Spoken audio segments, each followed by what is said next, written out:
रही हूँ, प्लीज़ हमें हाथ देखने के लिए फ़ोन ना करें, अपने हाथ की तस्वीरें ना भिजवाएं। अब भी रोज़ की 4-5 आ रहे हैं। हमारा प्रोसीजर ये है कि आप हमें व्हाट्सएप पे मैसेज करें, मेरा नाम ये है और ये मेरा मसला है।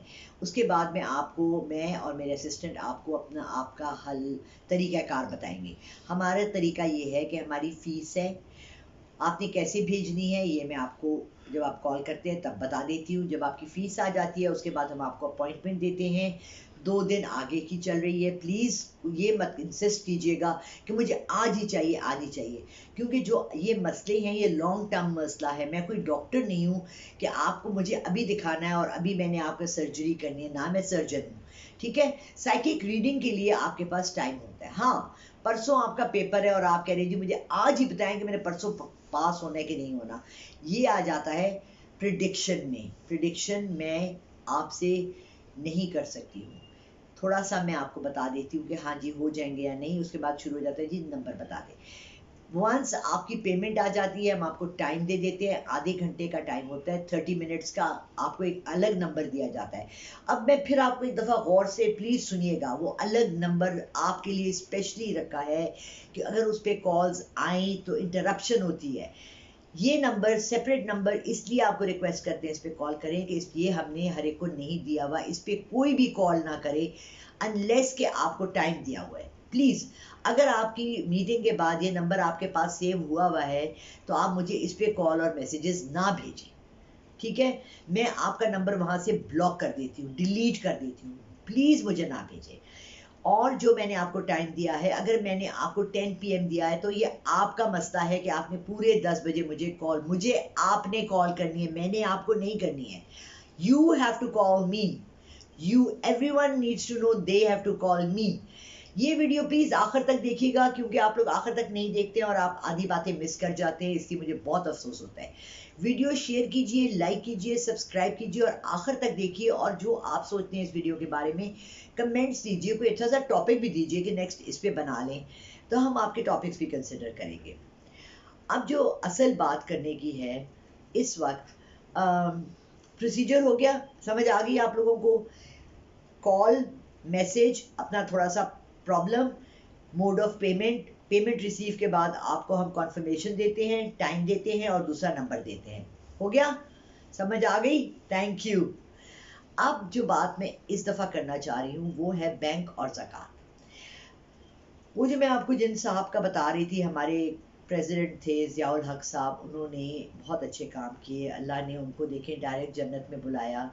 वो शहीद हुए, जहाज़ एक्सप्लोड हुआ, उसमें उनकी शहादत हुई और वो सीधे जन्नत में पहुँच गए। चंद काम वो ऐसे करके गए हैं जिनकी हमें समझ नहीं आई। वो तमाम बैंकों को कह गए कि आप ज़कात काटें, ठीक है? आपके एक सर्टेन अमाउंट से ज़्यादा पैसे बैंक में है तो आपके बैंक कल बंद था। मेरे पास घर में बिल्कुल पैसे नहीं थे, मुझे याद नहीं रहा।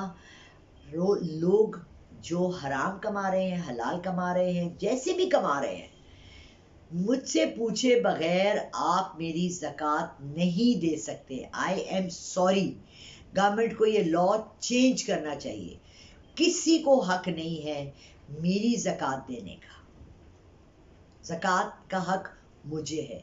मैं क्या बिलीव करती हूँ, मैं किस पे देती हूँ ज़कात, कितनी देती हूँ ज़कात, इसका बहुत क्लियर आइडिया और कॉन्सेप्ट इस्लाम ने आपको दे दिया है। अगर आपको समझ नहीं है आप ऑनलाइन जाके सर्च कर लें, देख लें। मगर बैंक को किसने राइट दिया है मेरे पैसों से ज़कात काटने का? चले मान लेते हैं बहुत अच्छा काम है, बैंक ने काट लिए। अब मुझे ये बताएं, मेरे इलाके में 4 बेवाएं रहती हैं जिनको ज़कात नहीं पहुंची। ये ज़कात किसको पहुंचती है?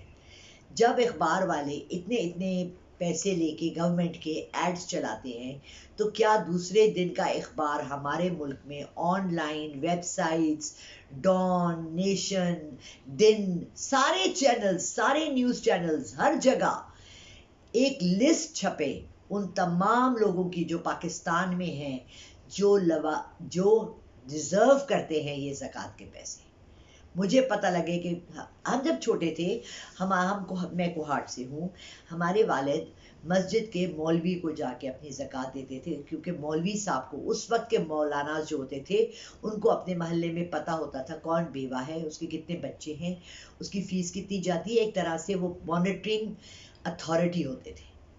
तो बैंक किसको ज़कात देता है, ये पैसे सारे कहाँ जाते हैं, इनकी डिस्ट्रीब्यूशन कैसे होती है, क्योंकि जो असल डिज़र्विंग लोग हैं वो बेचारे सफ़ेद पोश ख़ास तौर से वो रह जाते हैं।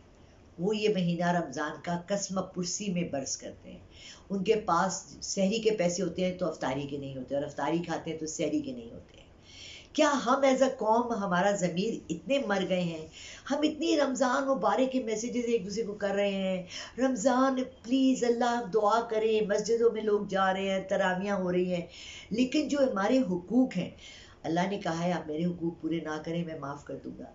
अगर हुकूकुल इबाद पूरे ना किए तो उसकी माफ़ी नहीं है। आपके मोहल्ले में बेवा जो है, आपने उसको पूछा, आपने अपने हमसायों को पूछा, आपने अपने रिश्तेदारों में, आपको रिश्तेदारों में तो आपको पता होता है सबसे पहला हक आपकी बहन भाइयों का जो आपसे कम अखराज, कम अर्निंग करते हैं, अगर उनका रमज़ान पूरा नहीं हो रहा तो आपने उनको भेजने हैं पैसे। इसमें ये ज़रूरी नहीं है कि वो बेचारे बिल्कुल गरीब और फटे कपड़े पहन के सड़क पे भीख मांग रहे हो। सफ़ेद पोश भी होते हैं जो किसी से मांगते नहीं हैं। अगर आपको इतनी समझ बूझ नहीं है तो आप किसी आलिम के वेबसाइट पे चले जाएं। मैं तो गामदी साहब को ज़्यादा सुनती हूँ। गामदी साहब बहुत प्रैक्टिकल से मुसलमान हैं, वो आलिम दीन नहीं है। वो बातें इस तरह की करते हैं जो इंसान की समझ में आती हैं। मैं किसी को बुरा या अच्छा नहीं कहना चाहती, ये मेरी पर्सनल चॉइस है। आप लोगों को जो भी मौलाना साहब अच्छे लगे, जो आपको लगे कि हक की बात करते हैं, अच्छी बात करते हैं, आप उनसे सवाल जवाब कर सकते हैं। रमज़ान के महीने में टीवी चैनल्स पे सुबह में सवाल जवाब वाले चल रहे होते हैं चैनल्स। ARY बहुत अच्छा करता है, प्लीज़ आप वहाँ देखें, आपको बहुत से सवालों के जवाब मिल जाएंगे। दूसरा आपका अपना ज़ाती फेल भी है, अल्लाह ताला ने आपकी नीयत और आपका सब कुछ देखना है, ठीक है। तो यहाँ मैं इस वीडियो को बंद करती हूँ। प्लीज़ मेरे साथ रहिए, एंड तक वीडियो देखा करें और कोशिश किया करें कि अगर आपको ये अच्छी लगी है और आपको मेरी बात पसंद आई है, जो कि आप बहुत मुझे अप्रिशिएट करते हैं और मुझे कहते हैं कि हमें आपकी बातें अच्छी लगती हैं, तो आप सबके साथ अपनी फैमिली में, अपने जानने वालों में, दोस्तों में शेयर करें, लाइक करें, सब्सक्राइब करें, ताकि मेरा चैनल मोनेटाइज भी हो जाए, आगे भी चले और इतना फेमस हो कि जो भी क्लिक करे ना सबसे पहले मैं नजर आऊँ। पैसों के लिए नहीं, क्योंकि मैं प्यारी बहुत हूँ, है ना। आप सब एग्री करते हैं मैं बहुत प्यारी हूँ। Thank you. एक मिनट, एक आखिरी बात।